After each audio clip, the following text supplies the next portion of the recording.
না, কারণ আমি ঠিক নাস্তিক নই। আপনি অসুস্থ হলে ডক্টরের কাছে যান, তাই তো? আমি তো নিজেকে অসুস্থ মনে করি না। তার মানে অসুস্থ হলে আপনার রাডার দরকার। আমার ধর্মই সেরা এবং আমি এটা চাইনি। আপনি খুব ভালো ইংরেজি জানেন। ধর্ম ছাড়াও আমি একজন ভালো মানুষ হতে। আমি কনচেটা। আমি ইতালি থেকে এসেছি এবং আমি এখানে ইন্দোনেশিয়ায় ছোট বাচ্চাদের ইংরেজি শেখাতে এসেছি। আমি কোনো নির্দিষ্ট ধর্ম অনুসরণ করি, কোনো চার্চ বা কোনো ধর্মে বিশ্বাসী নই। তাই আমার প্রশ্ন হলো, আপনি কি আপনার জীবনে কখনো এমন কোনো অধার্মিক ব্যক্তির সাথে কথা বলেছেন যা আপনাকে নতুন কিছু শিখিয়েছে বা কোনো ইতিবাচক জীবনকে সুন্দর করেছে? ধন্যবাদ। বোন প্রশ্নটি করেছেন যে তিনি ইটালি থেকে এসেছেন এবং ইন্দোনেশিয়ায় ইংরেজি শেখাতে এসেছেন। তিনি কোনো ধর্মের অনুসারী নন, কোনো চার্চেরও নন। তিনি আমাকে প্রশ্ন করেছেন যে কখনো কোনো অধার্মিক ব্যক্তির সাথে কথা বলেছি, বা অন্যভাবে বললে কোনো নাস্তিকের সাথে। না, কারণ আমি ঠিক নাস্তিক নই।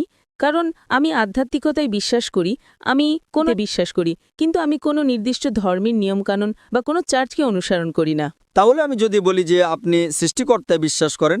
আমি কোনো এক শক্তিতে বিশ্বাস, উপরে কেউ একজন আছেন।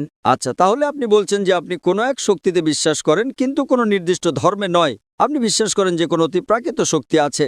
হ্যাঁ। ঠিক আছে, আপনি তাকে সৃষ্টি কিছু বলতে পারেন, সেটা ভিন্ন বিষয়। আমি কি এই ধরনের মানুষের সাথে দেখা করেছি? এই ধরনের মানুষদের অজ্ঞেয়বাদী বলা হয়।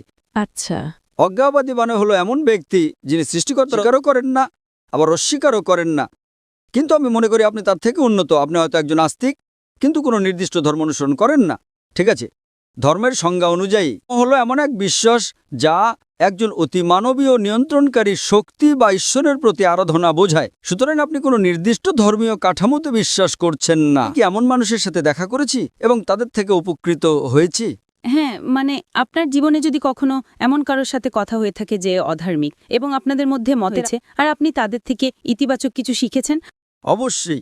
আমি আমার স্কুল জীবনে বহুবার এমন পরিস্থিতির সম্মুখীন হয়েছি। আমার এমন শিক্ষক ছিলেন যারা তারা আমাকে ইংরেজি শেখাননি, কিন্তু বিজ্ঞান শিখিয়েছেন।